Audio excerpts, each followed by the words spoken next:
गरीबों को बिना बुलडोजर चलाना नहीं चलेगा, गरीबों के पेट में लात मारना नहीं चलेगा, बुलडोजर मैया जवाब दो, जवाब दो, जवाब दो, यहाँ का विधायक जवाब दो, जवाब दो, जवाब दो, बुलडोजर मैया जवाब दो, जवाब दो, जवाब दो। ये उत्तर प्रदेश नहीं है, ये बंगाल है।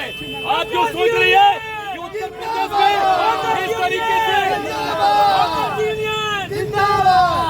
देखिए साफ बात है।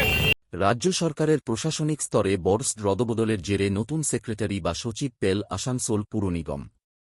শুক্রবার প্রকাশিত পশ্চিমবঙ্গ সরকারের personnel and administrative reforms PNDR দপ্তরের বিজ্ঞপ্তি অনুযায়ী 2008 ব্যাচের ডব্লিউবিসিএস এক্সিকিউটিভ অফিসার অভিজিৎ সামন্তকে আসানসোল মিউনিসিপ্যাল কর্পোরেশনের বা পুর নিগমে সেক্রেটারি পদে নিয়োগ করা হয়েছে।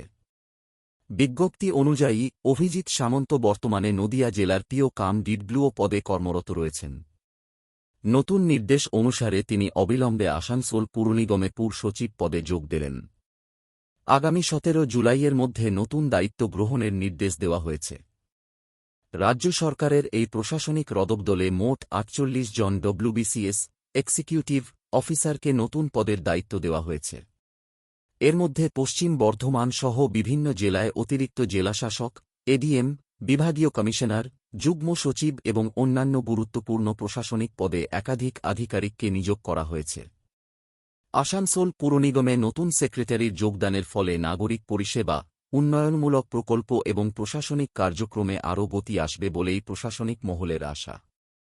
প্রসঙ্গত, এই মুহূর্তে আসানসোল পুর নিগমের বোর্ড নেই। পুর নিগমের দায়িত্বে রয়েছেন পুর প্রশাসক অদিতি চৌধুরী।